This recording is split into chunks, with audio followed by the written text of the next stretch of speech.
नमस्कार, स्वागत है आप सभी का। आप देख रहे हैं मुद्दा। मैं हूं आपके साथ कुमार कुणाल धीरज। मुद्दा में आज बातचीत करेंगे एक ऐतिहासिक पल की, उद्धव और राज के भरत मिलाप की। जी हां, महाराष्ट्र में और उसकी राजनीति में शनिवार को एक ऐतिहासिक क्षण सामने आया जब करीब 2 दशक बाद ठाकरे परिवार के दो चचेरे भाई राज ठाकरे और उद्धव ठाकरे एक मंच पर नजर आए। वर्ली स्थित एनएससीआई डोम में आयोजित आवाज मराठीचा नामक महारैली में महाराष्ट्र नवनिर्माण सेना यानी एमएनएस के प्रमुख राज ठाकरे ने सरकार के 3 भाषा फॉर्मूले को वापस लेने के फैसले को मराठी अस्मिता की जीत करार दिया और इस फैसले के पीछे मराठी एकता को श्रेय दिया। वहीं रैली को संबोधित करते हुए राज ठाकरे ने कहा, मेरा महाराष्ट्र किसी भी राजनीति और लड़ाई से बड़ा है। आज 20 साल बाद मैं और उद्धव एक साथ आए हैं।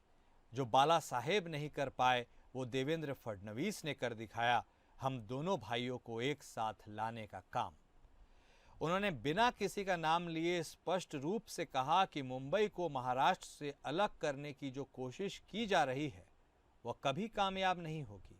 अगर किसी ने मुंबई पर हाथ डालने की हिम्मत की तो मराठी मानुष का असली बल देखेगा।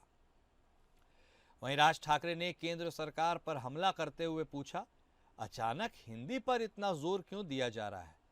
ये भाषा का प्रेम नहीं बल्कि एजेंडा है। हम पर हिंदी थोपने की कोशिश की जा रही है। हम ये बर्दाश्त नहीं करेंगे। अंत में उन्होंने कहा कि सरकारें आती जाती रहेंगी, गठबंधन बनते बिगड़ते रहेंगे, लेकिन मराठी भाषा और संस्कृति के मुद्दे पर कोई समझौता नहीं होगा। यही बाला साहेब का सपना था और यही हमारी प्रतिबद्धता है। साफ है, उद्धव और राज के भरत मिलाप से महाराष्ट्र की राजनीति में नया समीकरण बन रहा है, जो बीजेपी और शिंदे की शिवसेना के लिए बड़ी चुनौती बन सकते हैं। मराठी मानुष के मुद्दे पर जिस तरह से दोनों ने हुंकार भरी है वो बता रही है कि दोनों भाइयों ने बाला साहेब ठाकरे के नक्शे कदम पर चलकर महाराष्ट्र की राजनीति में राज करने की रणनीति बनाई है। अब ये महत्वाकांक्षा और रणनीति कितनी कामयाब होती है यह देखना दिलचस्प होगा। महाराष्ट्र में इस साल के अंत में मुंबई, ठाणे, नासिक, नागपुर और पुणे समेत कई अन्य शहरों में नगर निगम के चुनाव होने हैं। ये स्थानीय चुनाव शिवसेना, यूबीटी और मनसे की एकता के परीक्षण के लिए सही मौका होंगे। दोनों पार्टियों के नेता भले ही एक मंच पर आ गए हैं, लेकिन दोनों पार्टियों के कार्यकर्ता मिलकर काम कर पाते हैं या नहीं, यह देखने वाली बात होगी। संगठन को साथ मिलकर काम कराना दोनों पार्टियों के लिए बड़ी चुनौती होगा, खासकर जब दोनों पार्टियों की राजनीतिक शैली में भी बड़ा अंतर है। राज ठाकरे की राजनीतिक शैली आक्रामक है, जबकि उद्धव ठाकरे सभी को साथ लेकर चलने की कोशिश कर रहे हैं। ऐसे में दोनों पार्टियों को साथ आने में कई चुनौतियों का सामना करना पड़ेगा। तो उद्धव राज का यह भारत मिलाप और यह क्षण आज महाराष्ट्र के निवासियों ने देखा, पूरे देश ने देखा और 20 साल के बाद उद्धव और राज साथ साथ नजर आए। लेकिन क्या यह साथ महाराष्ट्र की राजनीति में एक नए समीकरण की ओर इशारा कर रहा है? यह बड़ी बात है। उद्धव राज ने इस मौके को भुनाया भी और दोनों ने मिलकर बीजेपी पर हमला बोला। बीजेपी के खिलाफ उद्धव राज ने खूब मोर्चा खोला। बीजेपी की पॉलिसी यूज एंड थ्रो की है, ऐसा उद्धव ठाकरे ने कहा। उद्धव और राज दोनों ने मराठी मानुष के मुद्दे पर हुंकार भरी है। उन्होंने यह भी कहा है, उद्धव ठाकरे ने, कि न्याय नहीं मिला तो गुंडागर्दी करेंगे। बाला साहेब ठाकरे के नक्शे कदम पर उद्धव और राज चलते हुए नजर आ रहे हैं। क्या उद्धव और राज ठाकरे की यह जोड़ी फडणवीस और शिंदे की जोड़ी के लिए कोई चुनौती बनेगी या नहीं, इस पर भी सबकी निगाहें टिकी रहेंगी। वहीं भारतीय जनता पार्टी का हिंदुत्व बनाम उद्धव राज का मराठी मानुष वाला यह रोल कितना असरदार रहेगा, यह वक्त तय करेगा। चर्चा की आज हम शुरुआत करते हैं। हमारे साथ हमारे तीनों खास मेहमान जुड़ चुके हैं। हमारे साथ शिवसेना यूबीटी के तरफ से बतौर प्रवक्ता संजय द्विवेदी साहब जुड़ चुके हैं। कांग्रेस पार्टी के तरफ से बतौर नेता रतन तिवारी साहब भी जुड़ चुके हैं और वहीं भारतीय जनता पार्टी के तरफ से बतौर नेता आलोक वत्स साहब भी जुड़ चुके हैं। आप सभी खास मेहमान का स्वागत है। स्वाभाविक सी बात है, अब क्षण चुकी उद्धव बाला साहेब ठाकरे वाली शिवसेना का ही है और भरत मिलाप का अवसर है। महाराष्ट्र में एक अलौकिक दृश्य देखने को मिला है। तो शुरुआत द्विवेदी साहब आप ही के साथ करेंगे। वाकई अंदर से खुश हैं आप, या आपको लगता है कि राज ठाकरे साहब के पास कोई और विकल्प बचा नहीं था? हालांकि खैर यह संयोग हो या प्रयोग, इस पूरे मुद्दे को लेकर ओपनिंग कमेंट आप ही से। देखिए, एक चीज से बड़ा दुखी हूं मैं। हाँ, जिस तरह देवेंद्र फडणवीस जी ने जो 10 गारंटियां का ऐलान चुनाव से पहले किया था, उसको पूरा न करके उन्होंने एक विवादित चीज को आगे बढ़ा दिया। हिंदी विरोधी कोई नहीं है, हिंदी से किसी को वो नहीं। हम हिंदी बोलते हैं, पूरा महाराष्ट्र में हिंदी बोली जाती है और सबसे ज्यादा हिंदी बोलने वाला प्रदेश आज महाराष्ट्र है। लेकिन जिस तरह से एक जीआर लेके आए कि साहब 1 से 5 तक पढ़ाई करनी अनिवार्य करनी पड़ेगी, ये बड़ा दुखद विषय। और इसके बाद उसको रद्द कर दिया। अब रद्द क्यों कर दिया? अगर शिवसेना उद्धव ठाकरे जी ने अगर मन से उठाया, जिसमें शरद पवार जी का समर्थन था, कांग्रेस का भी समर्थन था, तो अगर ये चीज उठाई गई है तो गलत तो नहीं उठाई गई। देवेंद्र फडणवीस जी खुद कहते हैं, उनके मंत्री कहते हैं महाराष्ट्र बोलनी पड़ेगी, तो क्यों कहते हैं मराठी बोलनी पड़ेगी? देवेंद्र फडणवीस जी कहते हैं सर हम मराठी को मैंने अभिजात भाषा का दर्जा दिया, मैंने बनाया। तो इस तरह की जब चीजें हैं तो नेशनल की चीज जो लागू होती है पूरे देश में लागू होती है, कि सिर्फ महाराष्ट्र में प्रयोग किया जाता है। अरे आपको गुजरात में करना चाहिए था, जहाँ प्रधानमंत्री हिंदी बोल रहे थे। गुजरात की महान जनता ने उन्होंने कहा नहीं आप गुजराती में बोलिए, वहाँ गुजराती करनी चाहिए थी, तमिलनाडु में करनी चाहिए थी, असम में हिंदी प्रयोग करना चाहिए था। हिंदी भाषा से शिवसेना या मन से कोई विरोध नहीं है, लेकिन जिस तरह से बीएमसी चुनाव को देखते हुए कि मराठा वोट तो मेरे साथ है, जिन्होंने मुझे जिताया विधानसभा चुनाव, लोकसभा चुनाव में हार गए, और बीएमसी चुनाव के लिए हिंदी भाषी उत्तर भारतीयों को भी हम आगे करें। लेकिन उसका नतीजा क्या निकला? आज उनको रद्द करना पड़ा। आज विजय दिवस जो मनाया जा रहा है, जो उद्धव ठाकरे राज ठाकरे जी इकट्ठा हुए हैं, तो जो जनमानस इकट्ठा हुआ है वो जनमानस अपने आप आया है। इनकी तरह बुला के नहीं लाया गया। लोगों ने इस बात की चिंता की कि कम से कम अभी प्रदेश में ऐसे लोग जीवित हैं जो सही बात कहने का साहस कर सकते हैं, और उन्होंने किया। आज जो भीड़ देखी आपने, आप तो पत्रकार हैं, आपने देखा होगा कितनी ज्यादा वहां पे पूरा खचाखच भरा हुआ था, जगह रखने की जगह नहीं थी, बाहर भी लोग घूम रहे थे, तमाम काफी लोग आए हुए थे। तो ये किस चीज का प्रतीक है? ये प्रतीक राज ठाकरे उद्धव ठाकरे के मिलाप का प्रतीक नहीं है। ये प्रतीक है कि वहां पे जैसे भूमानी बाला साहब ठाकरे ने संगठन की शुरुआत की थी, उन्होंने देखा कि जो मराठी भाषा के लोग हैं उनको औद्योगिक क्षेत्र में नौकरियां नहीं मिल रही हैं। सबसे पहली लड़ाई उन्होंने नौकरियों के लिए लड़ी, उन मराठी भाषा वालों के लिए लड़ी, जिसका इंदिरा गांधी ने संगठन पर बैन लगाने जा रही थी। जब मानी बाला साहब ठाकरे मिले उनसे, तब उन्होंने शिवसेना पे बैन हटाया, जिसके बाद बाला साहब ठाकरे ने इंदिरा गांधी जी का समर्थन किया, उनके पार्टी को समर्थन दिया, प्रचार भी किया। तो स्थितियां ये डेवलप क्यों हुई? डेवलप किसने की? अगर आज ऐसी स्थितियां डेवलप हुई है, जिस तरह से प्रधानमंत्री जी ने 3 काले कानून लाए, इनके मंत्री ने कहा साहब कानून वापस ले लीजिए, वापस नहीं लिए। 700 किसान जब हमारे बलिदान हो गए, तब प्रधानमंत्री जी को सपना आया और उन्होंने कानून वापस ले लिए। उससे पहले जितने भारतीय जनता पार्टी प्रवक्ता थे, जैसे भी हिंदी भाषा लगाई गई, भारतीय जनता पार्टी प्रवक्ता पढ़ाई कर रहे थे, काले कानून की पढ़ाई कर रहे थे, और आखिरी में क्या हुआ? तो मैं चाहता हूँ कि जो विकास के लिए अगर आपको महाराष्ट्र की जनता ने जिताया है, और जो 10 गारंटियां आपने दी थी, जिसमें लाडली बहना को 2100 रुपया सिर्फ भोजन थाली देनी थी, मुख्यमंत्री तीर्थ यात्रा करानी थी, बिजली कटौती में 30% कटौती करनी थी, 25 लाख आपको नौकरियां देनी थी, इस तरह किसानों के हित में आपको काम करना था। जो ये चीजें आपको दी है, आपको अगर उस पर ध्यान आपने लगाया होता तो शायद आज स्थितियां ये न बनी होती। आप विपक्ष पे आरोप लगा रहे हैं, विपक्ष आरोप लगाने का आपको हक किसने दिया?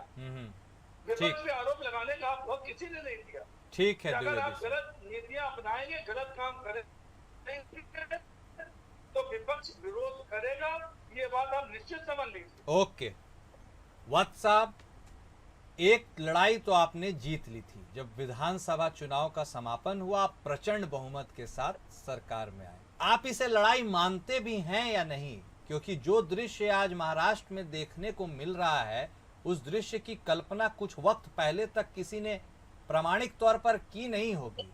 यदि राज और उद्धव की जोड़ी हिट हो जाती है तो इससे आप कहीं हिट विकेट भी हो सकते हैं क्या? ये भय है?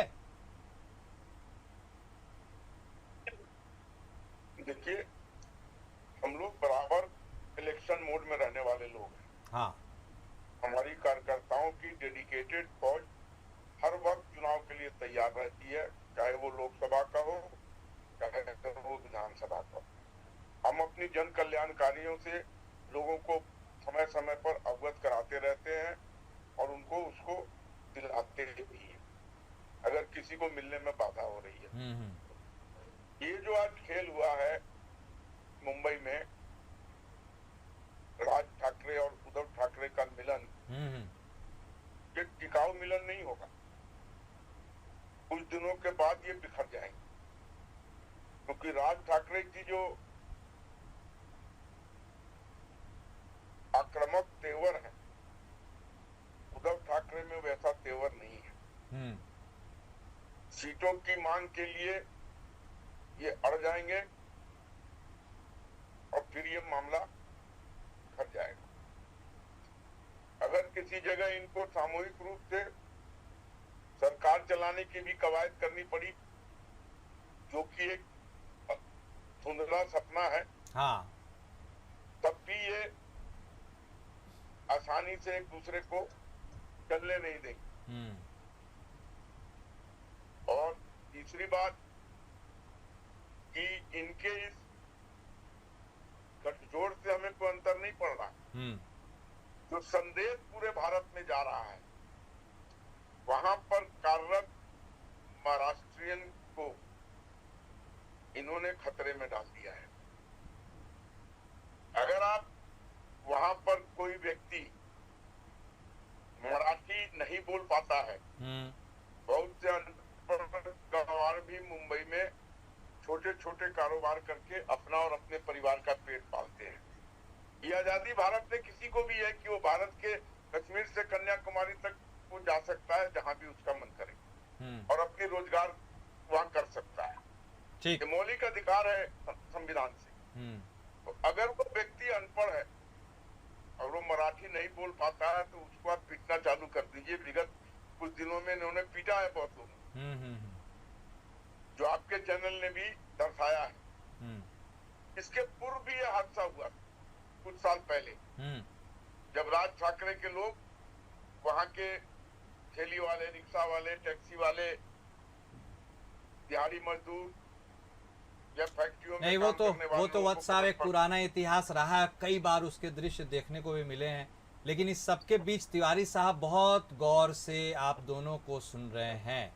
तिवारी साहब जिस ओर इशारा कर रहे हैं वत्स साहब की, कोई नेचुरल स्वाभाविक सा अलायंस नजर नहीं आता।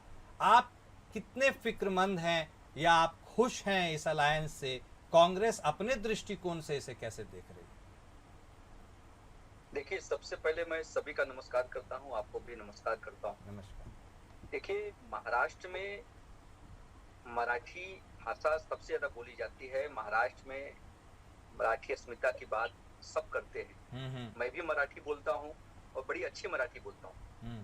लेकिन महाराष्ट्र के ऊपर अगर हिंदी को थोपने के लिए अगर उसका विरोध अगर हो रहा है, तो सीधी सी बात है, शिवसेना और मनसे लोकल पार्टी है, स्थानिक पार्टी है, और उस मुद्दे के ऊपर वो राजनीति शुरुआत से करते आए हैं। और महाराष्ट्र के अंदर उसी मुद्दे के आधार पे वो अपनी पार्टी को आधार बनाकर वो चुनाव लड़ते हैं। तो अगर दोनों पार्टियां एक साथ आती हैं तो निश्चित तौर पे भारतीय जनता पार्टी के पेट में सबसे ज्यादा दर्द होगा। और एकनाथ शिंदे की पूरा जमीन जो है वो खिसकता हुआ नजर आ रहा है। मैं आपको पीछे लेके जाऊं, 1 महीने पीछे जाएंगे तो यही बीजेपी के मुख्यमंत्री देवेंद्र जी हैं और शिवसेना शिंदे गुट के उप मुख्यमंत्री एकनाथ शिंदे हैं। 1 महीने पहले वो हार मूल फूल माला चढ़ाकर राज ठाकरे का स्वागत करते थे, उनको मिलने के लिए जाते थे, उनको न्योता देते थे। ये सारे वीडियो ने सबका ध्यान आकर्षित किया। लेकिन आज अगर उद्धव और राज ठाकरे एक साथ एक मंच पे आते हैं, दोनों भाई एक साथ हाथ में हाथ डालकर अगर महाराष्ट्र को, मुंबई को बचाने की कोशिश करते हैं, तो इसमें गलत क्या? कांग्रेस पार्टी इस हिंदी शक्ति का विरोध नहीं करती है, लेकिन वो अपनी लड़ाई लड़ रहे हैं, अपनी लड़ाई लड़नी भी चाहिए, उस लड़ाई का हम समर्थन करते हैं। ठीक। द्विवेदी साहब, एक अहम सवाल अब यह भी बनता है, देखिए तथ्यात्मक तरीकों से अब बात करते हैं। आपके पास एक जनाधार है, आधार है, आपकी पार्टी का एक विस्तार है, सब जानते समझते हैं। एमएनएस की यदि बात की जाए तो सीटों की संख्या के लिहाज से भी और वोटिंग परसेंटेज के हिसाब से भी बहुत ज्यादा कुछ फर्क नहीं पड़ता है यदि आप लोग दोनों साथ भी आ जाए। तो सबसे ज्यादा स्टेक पर तो आपकी पार्टी है, उनके आने से फायदा होगा या नुकसान?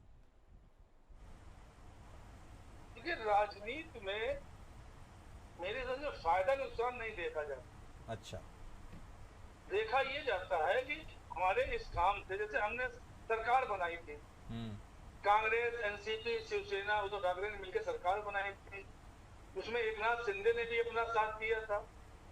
अब उसमें फायदा था या नुकसान, इसका आकलन नहीं कर सकते, लेकिन हाँ, महाराष्ट्र के विकास के लिए कॉमन मिनिमम प्रोग्राम को रखकर सरकार बनाई गई, जिसको बाद में भारतीय जनता पार्टी के चूंकि पेट में दर्द हो रहा था, तो 2.5 साल बाद इन्होंने ईडी, सीबीआई 50 रुपए का देके, मुख्यमंत्री का ऑफर देके एकनाथ शिंदे को तोड़ दिया। कोई बात नहीं, लोग आते हैं जाते हैं राजनीति में, उससे फर्क नहीं पड़ता, तमाम पार्टियां टूटती हैं, तमाम आगे बढ़ते हैं।